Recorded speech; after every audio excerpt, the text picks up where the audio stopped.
Hello aspirants, कैसे हो सब? तो स्वागत है अपने यूट्यूब चैनल पर अकबर आयस एकेडमी। तो चलिए आज की ताज़ा खबरें देखते हैं। तो आज है 8 नवंबर। America endorse Biden Harris vote to keep fighting assure orderly transition. ये तो सब इनका ही चलेगा, कांग्रेचुलेशन करेंगे। Affecting mental physical health state to ban social media for children under 16। ये एक एग्जांपल दे सकते हैं सोशल मीडिया का इम्पैक्ट, क्योंकि देखो, अंडर 16 चिल्ड्रन को ये सीधा बैन ही करने लगे, जो कि एक तरफ से अच्छा भी है, क्योंकि मेंटल और फिजिकल हेल्थ इनकी बहुत ज़्यादा अफेक्ट होने वाली है। वैसे देखा जाए तो हमारी भी हो गई है almost.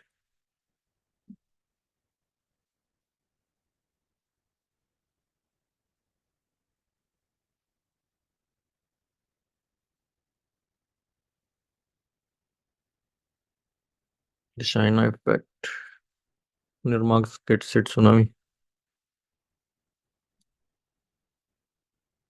Free speech hypocrisy in bid to host 2036 Olympics, India underlines. AMU नाइब master stroke Chhath Puja. Why this art show at Korega Park is named after a group of islands?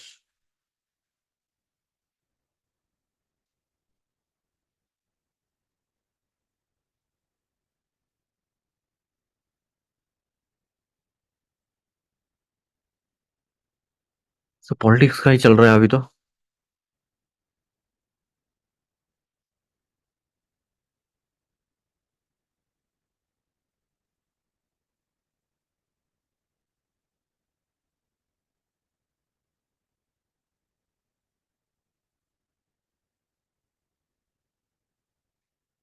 चलिए मेन पेज पे आते हैं. ये कौन है?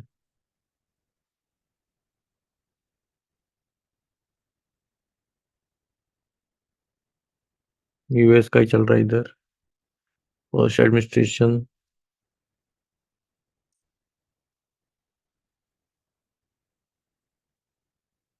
क्लाइमेट फाइनेंस की बात कर रहे, COP 29 देखना पड़ेगा ये. Can dare topics goes beyond connection celebrities may have something more vital to offer. Not so eminent domain. Supreme Court said that not all private properties qualify as material resources of the community. Its interpretation of the state power while enhancing power of judicial review. Life as it happens on rediscovering an old love. Something new old about Vijay. Politics. और कुछ है क्या? AMA verdict in top court the case and what's at stake. क्या किसके ऊपर है ये? Aligarh university can claim minority status under article 30. Solar alliance top tech, ये तो करना ही पड़ेगा. और climate change is bringing back the idea of airships. Other introduce new rules for appointing its police chief.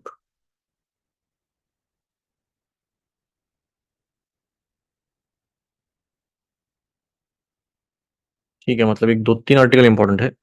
देखते हैं. एएमयू का, ठीक है, ऊपर ऊपर देख सकते हैं हम ये एएमयू का वर्डिक्ट. चलिए ठीक है, देख ही लेते हैं. अभी हम थोड़ा पहले बड़ा करें या छोटा करें? छोटे से स्टार्ट करते हैं. छोटे में कुछ है नहीं ना. क्लाइमेट फाइनेंस की बात कर रही है. Judicial review. प्राइवेट और इस पर भी एक्सपेंड में आ जाएगा, तब हम देखेंगे वो. चलिए सोलर का ही देखते हैं.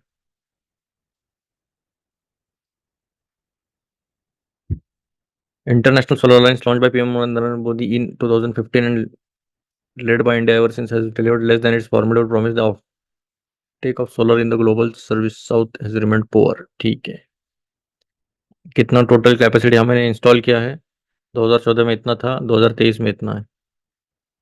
एनुअल इंस्टॉलेशन इतना है, मतलब ये एनुअल इंस्टॉलेशन इतना नहीं हो रहा है हमारा. सोलर फुटप्रिंट सबसे ज्यादा किसका देखो, चाइना का है. 609 गीगावाट दे रहा है ये. इंडिया बस 72 पे है. 1 2 3 4 5 छठवें स्थान पर है हम. चलिए देखते हैं क्या प्रॉब्लम बोल रहे हैं, मतलब नेगेटिव थोड़ा सा कंटेक्स्ट में जा रहा है ये.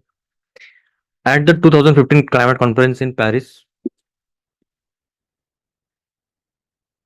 India, in collaboration with a few other countries, including conference host France, set up the International Solar Alliance to accelerate the deployment and absorption of solar energy across the world and mainly in developing countries. ISA was a unique initiative in which India took the lead in establishing a global organization.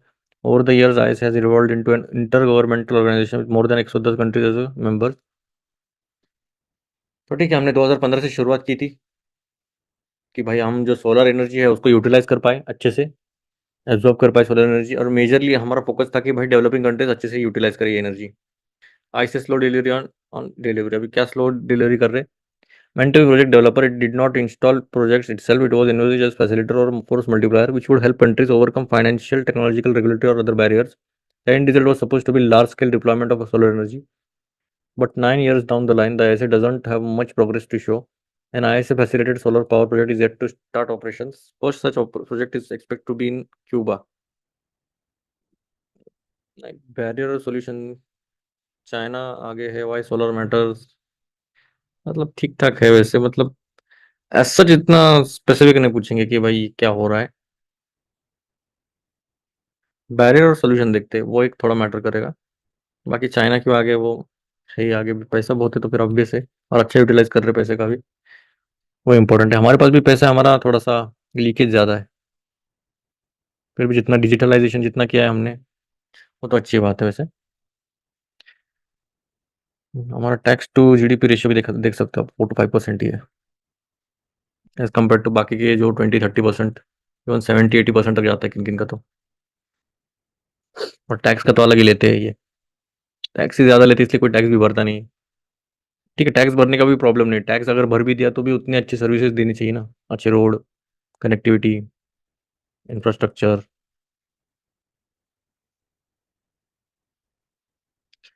There are large entry barriers in smaller developing countries, especially in Africa. This is what Asia has been engaged in ironing out. And those who do not have prior experience of executing large power projects and certainly not solar projects, which is newer technology, he said. There are no local developers, so the investment has to come from foreign companies. But foreign investors look for policy stability. देखो problem क्या होता है, देखो अभी ये बोल रहे कि जो डेवलपिंग कंट्रीज है उसमें हम अच्छे से प्रोवाइड नहीं कर पा रहे, पर उसके प्रॉब्लम्स क्या आते हैं? पहली बात तो जो डेवलपिंग कंट्रीज जैसे कि अफ्रीका अगर देखा जाए, तो उनको इतने बड़े प्रोजेक्ट्स का एक्सपीरियंस भी नहीं, ना ही उतनी एक्सपर्टीज है। ठीक है, मेरी एक्सपर्टीज इसमें नहीं है, सो आई एम आउट, ऐसे ही करते हैं। और जो भी इन्वेस्टर्स आते हैं तो उनको पॉलिसी की जो भी स्टेबिलिटी दिखेंगे ना, अगर आप पैसा इन्वेस्ट कर रहे हो इधर, तो अगर उधर स्टेबल ही नहीं है तो आप पैसे क्यों इन्वेस्ट करोगे? तो ऐसी बात है। पहले तो ये पॉइंट बोल रहे कि प्रॉब्लम क्या आता है इसमें। फिर the highs has been working with governments and local institutions to create regulatory structures, draft powers, purchase agreements, and train human resources. One of our important interventions has been the setting up of Star क्या है? Star garage नहीं, solar technology and applications resource. ठीक है, star का ये meaning है, star अपना चांद तारा वाला नहीं हो, ये सोलर टेक्नोलॉजी एप्लीकेशंस रिसोर्स है।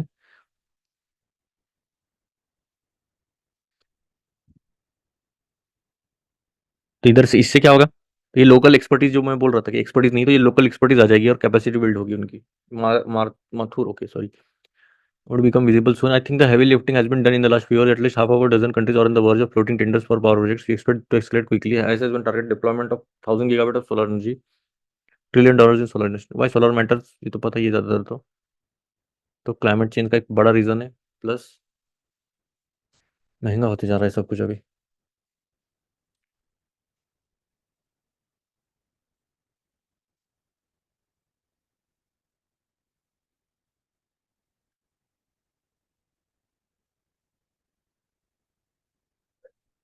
एक तो ये है कि एक fastest growing renewable energy source है, मतलब क्या है?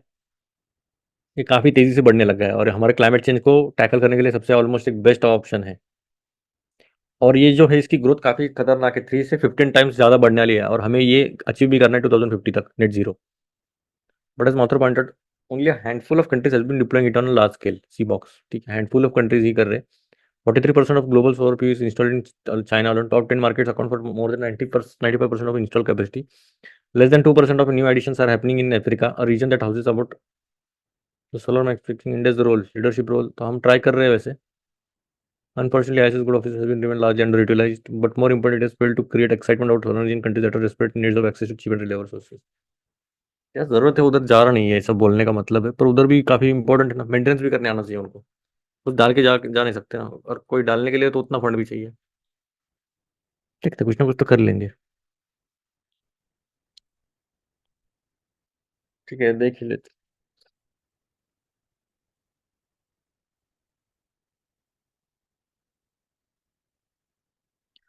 On Friday Supreme Court will give its judgment. Friday मतलब आज क्या है? ट्यूसडे ना आज? ठीक है, तब देखेंगे। ठीक है, फ्राइडे में जो भी जजमेंट आएगा तब देखेंगे। देखिए ये पढ़ के फिर से अलग कुछ व्यू निकलेगा। 31 सी के ऊपर थोड़ा सा देखना पड़ेगा। ये देखते हैं। जब 31 सी आता है आर्टिकल 14 निकल जाता है, याद रखिएगा। And 31 C comes in, article 14 goes out. Article 14 क्या, मुझे कमेंट सेक्शन में बताना। At the heart of Supreme Court's nine-judge bench decision in the Property Owners Association with State of Maharashtra case is an old conflict: property rights versus the state's power of eminent domain. This was one of the defining constitutional issues in the first 3 decades of the Republic, resulting in a long tussle between the court and the legislature. The courts kept striking down laws which infringed on the right to property. Parliament kept amending the constitution to narrow the right further. Problem क्या हो रहा था पता है क्या? अभी right to property जो था वो पहले फंडामेंटल राइट था, ठीक है। अभी फंडामेंटल राइट में अगर कुछ भी चेंजेस करने का बोल रहे थे तो सुप्रीम कोर्ट क्या कर रहा था, वो सीधा निगलेक्ट ही कर रहा था। जो भी लॉ बना रहे वो सीधा तोड़ रहा था सुप्रीम कोर्ट। और पार्लियामेंट क्या कर रहा था, कि इसे रिपील करना है तो इसके लिए बहुत ज्यादा चेंजेस करने की कोशिश करते रहा, अमेंड करते रहा कॉन्स्टिट्यूशन में, कि नैरो कर सकते जितना। फिर फाइनली क्या हुआ हम देखेंगे आगे। 1971 में पार्लियामेंट इंट्रोड्यूस 31 सी। अभी इसमें क्या बोला, which said that if a law was intended to further the directive principles contained in Article 13 B and C of the Constitution, it could not be held to right to equality or the freedoms guaranteed under। अगर समझो मान लीजिए कोई law है जो DPSP के जो principles है 39 बी और 39 सी में, अगर उनको साथ लेके आगे चल रहा है तो ऐसा नहीं बोल सकते कि हम इक्वेलिटी वायलेट हो रही है, या फिर जो भी फ्रीडम्स गारंटी किया है आर्टिकल 19 में वो वायलेट हो रहे। ये क्लियर है क्या? अगर 31 सी क्या है, जो भी डीपीएसपी है अगर वो लॉ डीपीएसपी को आगे बढ़ावा दे रहा है जो कंटेन किया गया है आर्टिकल 39 बी और सी में, तो वो वायलेट नहीं करेगा राइट टू इक्वेलिटी। ठीक है। अभी the specific question before the 9 जज bench was the meaning of the term material resources of the community. अभी ये सबसे डिफिकल्ट था कि भाई material resources of the community होता क्या है। अभी आर्टिकल 39 बी में बोला है कि material sources of the community, though not binding. Article 39 B exhorts the state to make policies which ensure that the ownership and the control of the material sources of the community are so distributed as best to subserve the common good। अभी जो common good रहेगा उसमें ये ownership और control ले सकते हैं, ऐसा बोल रहा है ये। In the context of 1986 amendment to the महारा act which allowed the state government to take over dilapidated buildings from their owners and had hand it to tenants, the question was, do materials of the community necessarily include private property? If they did, building owners could not challenge the law claiming that it violated their rights under property law। अभी देखो problem क्या हो रहा था। अभी आप बोल तो रहे हो material resources of the community, पर इसमें मटेरियल रिसोर्सेज ऑफ कम्युनिटी में प्राइवेट प्रॉपर्टी आती है क्या? तो ये क्वेश्चन था। अगर आती है तो ये वायलेट कर रहा है आर्टिकल 14 और 19 जो कि एक फंडामेंटल राइट है।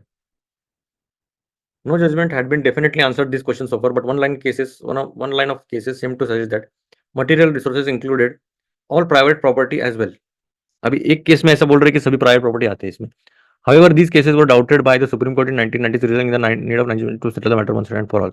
अभी एक केस में ऐसा बोल दिया कि भाई प्राइवेट प्रॉपर्टी आते हैं, इसलिए सुप्रीम कोर्ट ने 1990s में क्वेश्चन किया था और ये सेटल करना चाहते थे कि भाई तभी का तभी खत्म कर देंगे। तो majority judgment authored by CJI holds that material of the community may include लिखा है, ठीक है। मे मतलब क्या हो सकता है, may include private property but do not include all forms of private property. सब नहीं है, थोड़े हो सकते, फर्क है। कुछ कुछ रह सकते प्राइवेट प्रॉपर्टी, सभी के लिए लागू नहीं होता है। The majority holds that whether private property would amount to material resources context dependent and list out of non exhaustive set of factors to decide whether such property is a material resource. अभी देखो कुछ ना कुछ तो factors रहेंगे ना कि भाई अच्छा ये प्राइवेट प्रॉपर्टी है या नहीं। अभी कौन से factors include the nature of the resource, it's impact on the wellbeing of the community. अभी अलग अलग फैक्टर्स इन्होंने बोले कि भाई वेलबींग है क्या कम्युनिटी का, अच्छा खासा चल रहा है क्या, इनके रिसोर्सेज है क्या, इनकी स्कैरसिटी है क्या, वगैरह वगैरह। Justice Sudhanshu Dhulia disagrees with this finding in a dissenting opinion, holding that material resources necessarily include all private property. However, Justice agrees with the but adds the nuance that the personal use of individual cannot become। अभी दोनों में चल रहा है कि भाई एक बोल रहे हैं कि भाई सभी प्रॉपर्टी आते हैं प्राइवेट प्रॉपर्टी, ये बोल रहे हैं कि नहीं थोड़ा होते आता है, फिर टसल चलने लग गया था। Superficially, it might seem that the court has turned away from the socialist interpretation of 39B favored by judges such as Justice। The majority opinion disagrees with what was taken for granted in earlier judgments that all private property would constitute material resources for the purpose of Article 39B। The old view, one might argue, has been rejected, keeping in view the shift in dominant economic policies followed by the government. The imperative has now been replaced by the imperative of the welfare state, which compensated states। However, in view of अच्छा इसमें कुछ इतना खास नहीं बोला है, ये उधर ही चल रहा है, आर्ग्यूमेंट चल रहा है कि भाई ये होगा नहीं होगा। However, in my view, the Supreme Court's judgment in Property Owners Association is actually about the power of judicial review. Article 31C tried to reduce the scope of judicial review over laws limiting the right to property. The majority judgment in this case has been expanded judicial review over such laws in a different way by leaving it to the court to decide on a case by case basis whether a law restricting private property violates fundamental right or not.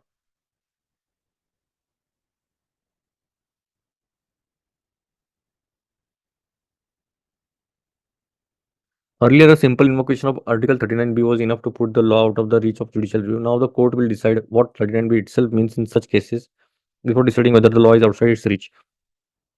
39(1)(c) effort to ban judicial review of certain kinds of laws has been effectively skirted off by the court. अभी देखो ये पूरा मसला क्या चल रहा है पता है क्या? इनको बोलना चाह रहे हैं कि भाई जो भी प्रॉपर्टी का जो भी मसला है तो वो जुडिशियल रिव्यू की पावर रहनी चाहिए, ठीक है? अभी ये पहले बोल रहे थे कि भाई जुडिशियल रिव्यू नहीं रहता है, जनरली राइट टू प्रॉपर्टी वगैरह में लिमिट कर रहा था, जो भी प्रॉपर्टी के मैटर्स है जुडिशियल रिव्यू का। ये बोल रहे हैं कि भाई केस बाय केस बेसिस पे हमें देखना चाहिए कि भाई करना चाहिए कि नहीं करना चाहिए। और 31C का एफर्ट यही था कि वो बैन करे जुडिशियल रिव्यू। पर ये कोर्ट बोल रही थी कि ऐसा नहीं चलेगा। Minority view of justice Dhulia, अभी देखो ये बॉल बाय बॉल कमेंट्री चलने वाली है, बहुत लंबा जाने वाला है ये। जब तक हम अभी आर्ग्यूमेंट जब आते हैं तब हम देखेंगे, ठीक है? एक आइडिया लग गया रहेगा आपको कि चल क्या रहा है। अभी एक काउंटर करेगा फिर ये दूसरा काउंटर करेंगे, ये चलता ही रहेगा फिर, ठीक है? हम जब ये पूरा इश्यू आएगा तब हम कर लेंगे ये अभी हाफ एंडेड ही छोड़ देंगे, फिर हमें फिर वो इसकी तरह हो गया, सीरियल की तरह हो गया। अभी अगले एपिसोड में क्या होगा, इतना नहीं करने की जरूरत।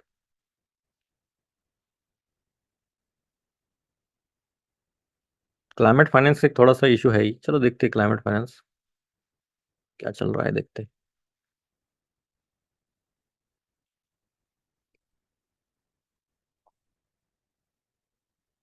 Securing better climate finances for the global south has emerged as the preeminent goal for COP29. It's necessary pursuit as the developing world houses the majority of the worst affected regions. However, the global south and the global north should not come to the table as adversaries. Global south finance needs have shot out up to over 1 trillion a year today, compared to 100 billion a year offered back in 2009. But the number says that it was only in 2000 that financing went past 100 billion for the first time. Even so, mm, ये थोड़ा global south के लेके थोड़ा सा इनका सहानुभूति दिखाने की कोशिश कर रहे हैं ये। हम सीधा कंक्लूजन में आते हैं। The COP is one of the sharpest platforms for negotiating by definition that requires concession on all sides. A little more generosity from the global south may ironically transform. एक तो पहली बात तो फाइनेंस का एक प्रॉब्लम रहता है, ठीक है? और ये अलग अलग टेक्नोलॉजी कितना यूज करते हैं, इंफ्रास्ट्रक्चर फाइनेंस, ये भी इतना कुछ मतलब प्रोडक्टिव नहीं लग रहा है मुझे। ठीक है वैसे, एक्सप्लेन में इतना ही था ना? नहीं इतना ही था।